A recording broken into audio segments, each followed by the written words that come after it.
cara pengisian model C hasil KWK Gubernur dan Bupati atau Wali Kota pada Pilkada tahun 2024 ini.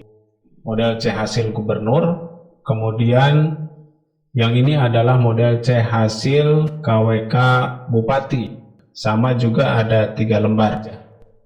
Nah, ini nanti untuk pengisiannya. Jadi untuk pengisian formulir model C hasil KWK ini, baik gubernur maupun bupati atau wali kota, itu menggunakan spidol nanti ya, yang sudah disediakan nanti di masing-masing TPS. Kemudian pastikan angka ditulis secara rapi. Nah, ini untuk acuan penulisannya Bapak dan Ibu untuk tanda silang. Jadi ini untuk menyatakan kosong menggunakan tanda silang atau X. Ini tidak menyentuh garis. Kemudian untuk 0, ya ini angka 0 ditulis seperti biasa. Kemudian angka 1 ini garis lurus. Kemudian angka 2 ditulis biasa. Angka 3 ditulis seperti biasa juga. Dan angka 4 ini ditulis bagian atasnya itu harus terbuka seperti ini. Kemudian angka 5 ditulis biasa. Kemudian angka 6 ditulis biasa. Angka 7 ditulis seperti biasa ya, seperti ini. Namun jangan ada di tengahnya garis lagi, cukup seperti ini saja. Kemudian angka 8 seperti biasa dan angka 9 seperti biasa. Nah, baiklah, kita langsung ke cara pengisiannya Bapak dan Ibu ya. Ini model C hasil KWK Bupati, namun sama saja nanti pada pengisian model C hasil Gubernur juga ya. Jadi format pengisiannya sama saja. Nah, yang pertama di sini adalah hari. Pada hari ini Rabu, kemudian tanggal 27 ya, ditulis dengan huruf, kemudian bulan November tahun 2024. Kemudian nama kecamatan, kemudian nama desa dan nomor TPS silakan ditulis menggunakan huruf kapital ya. Kemudian untuk waktu mulainya pada pukul 07.00 kalau dibuka pada 07 atau jam 7 sampai dengan misalnya 13.00 waktu setempat untuk pemungutan suaranya. Dan kemudian untuk penghitungan suara jam 13.00 sampai dengan titik-titik yang nanti disesuaikan Bapak dan Ibu. Nah, untuk pengisiannya di bawah pertama Romawi 1 adalah daftar pemilih dan pengguna hak pilih. Nah, poin A di sini untuk data pemilih, jumlah pemilih dalam daftar pemilih tetap. Jadi Bapak dan Ibu silahkan nanti di DPT-nya ya dimasukkan ke sini sesuai dengan jumlah DPT yang diterima ya, yang ada di DPT. Laki-lakinya berapa, perempuannya berapa. Nah, ini sebagai contoh ya, untuk laki-laki ada 223 dan perempuan ada 232. Jumlah totalnya 455. Nah, kemudian untuk huruf B-nya pengguna hak pilih. Nah, yang pertama untuk pengguna hak pilih yang ada di DPT. Nah, Bapak dan Ibu bisa dilihat untuk pengguna hak pilih DPT ini dilihatnya di daftar hadir DPT. Jadi daftar hadir yang terdaftar pada daftar pemilih tetap ya, atau DPT untuk daftar hadirnya. Nanti di daftar hadir itu ada laki-laki dan perempuan. Silahkan Bapak dan Ibu masukkan ke sini sesuai dengan yang ada di daftar hadir. Misalnya di sini adalah 213, kemudian ini untuk laki-laki dan perempuan 215. Jumlah totalnya adalah 428. Kemudian selanjutnya yang nomor 2 adalah jumlah pengguna hak pilih dalam daftar pemilih pindahan ya. Misalnya DPTB di sini ada 4 orang untuk laki-laki dan 3 orang untuk perempuan, jumlahnya ada 7. Bapak dan Ibu bisa dilihat untuk ini itu sama. Untuk dilihatnya adalah di daftar hadir pemilih DPTB. Kemudian untuk nomor 3 adalah jumlah pengguna hak pilih dalam daftar pemilih tambahan. Nah, di sini untuk laki-lakinya ada 8 orang, perempuan 6 orang, kemudian jumlahnya adalah 14 orang. Untuk melihatnya adalah Bapak dan Ibu lihat di daftar hadir. Nah, kemudian dijumlah oleh Bapak dan Ibu di poin 4 ini pengguna hak pilih B1 tambah B2 tambah B3, artinya B1 yang ini, kemudian B2 yang ini, kemudian B3 yang ini, jumlah ke bawah. Ini untuk yang laki-laki ada 225, kemudian untuk perempuan ada 224, dan jumlah totalnya adalah pengguna hak pilihnya 449 untuk pengguna hak pilih. Kemudian selanjutnya adalah data penggunaan surat suara. Data penggunaan surat suara yang pertama adalah surat suara yang diterima termasuk surat suara cadangan 2,5% ya dari DPT di TPS.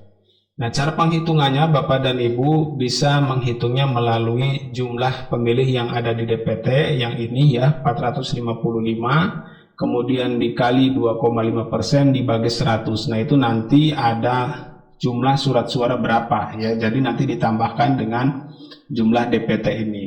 Dan biasanya itu surat suaranya sudah ada cadangannya ya. Jadi Bapak dan Ibu tinggal terima saja. Adapun kalau tidak sesuai dengan tambahan 2,5%, jadi Bapak dan Ibu silakan dicatat apa adanya yang ada di sini, yang diterima sesuai dengan kenyataan, dan Bapak dan Ibu bisa cantumkan nanti pada surat kejadian khususnya Bapak dan Ibu seperti itu. Nah, misal di sini surat suara yang diterima termasuk cadangan 2,5% yaitu 466. Nah, kemudian jumlah surat suara yang digunakan oleh pemilih 449. Nah, 449 ini harus sinkron dengan yang atas, jumlah pengguna hak pilih. Karena tidak mungkin jumlah pengguna hak pilih ada 449, sedangkan jumlah surat suara yang digunakan oleh pemilih misalnya ada 450, berarti kan lebih satu. Jadi ini harus sama antara surat suara yang digunakan dengan jumlah pengguna hak pilih. Nah, ini harus sama ya, harus sinkron. Kemudian yang ketiganya adalah jumlah surat suara yang dikembalikan oleh pemilih karena rusak atau keliru coblos. Di sini tidak ada, disilang semuanya. Kemudian jumlah seluruh surat suara yang tidak digunakan, tidak terpakai ya, termasuk sisa surat suara cadangan ada 17. Nah, jadi totalnya adalah jumlah surat suara yang tidak terpakai ditambah dengan jumlah surat suara keliru coblos dan jumlah seluruh surat suara yang digunakan oleh pemilih, jumlahnya adalah 466.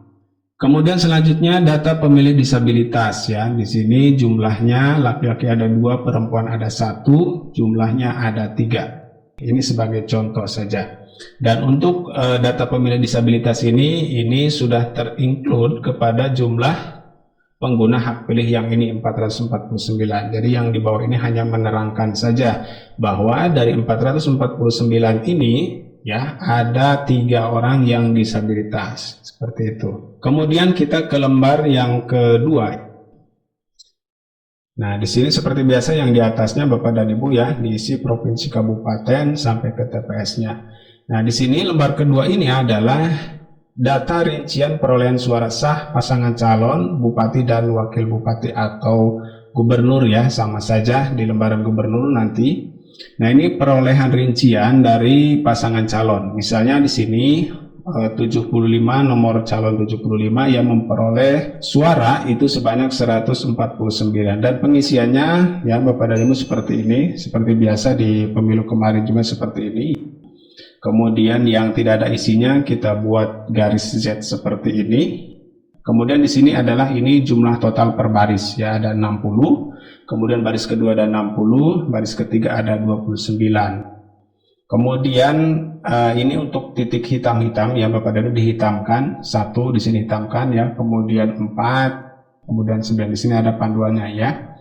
Kemudian di bawah ini total terbilangnya 149 seperti itu menggunakan huruf kapital. Di bawah ini totalan dari atas ada 149. Yang kosong juga sama dibuat huruf Z ya, seperti itu di garis. Kemudian calon yang kedua juga sama mendapatkan 149 ya, ini sebagai contoh saja. Kemudian yang ketiga juga sama mendapatkan 149, pengisiannya sama ya seperti yang di atas tadi. Nah, kemudian kita masuk ke lembaran yang ketiga ini atau lembar terakhir, jumlah atau data suara sah dan suara tidak sah. Nah, pertama adalah jumlah seluruh suara sah, ini adalah totalan dari lembar yang kedua. Lembaran dari yang kedua itu jumlah suara sah dari masing-masing calon dijumlah di sini. Jumlahnya ada 447. Kemudian di sini ditulis hurufnya ya atau terbilangnya menggunakan huruf kapital. Selanjutnya adalah rincian perolehan suara tidak sah. Di sini ada 2. Yang kosong dibuat seperti ini. Kemudian yang tidak ada X ya, kemudian 2. Kemudian di sini juga 2. kemudian dihitamkan seperti di lembar yang kedua tadi. Nah, di bawah ini adalah terbilangnya, kemudian di sini adalah jumlahan dari atas. Berarti jumlah suara tidak sahnya ada 2. Nah, total kemudian di huruf C-nya jumlah seluruh suara sah dan tidak sah ada 449. Jadi suara sah ditambah dengan suara tidak sah, totalnya ada 449. Di sini dibuat terbilang. Kemudian di bawahnya nanti ada tanggal ya, kemudian bulan dan tahun pada pemungutan atau penghitungan suaranya. Dan di bawahnya ini di masing-masing lembar jangan lupa juga ditandatangani oleh KPPS ya, berikut juga dengan para saksi ya dari masing-masing calonnya. Dikasih nama dulu, kemudian setelah itu ditandatangani. Ayo kita memilih.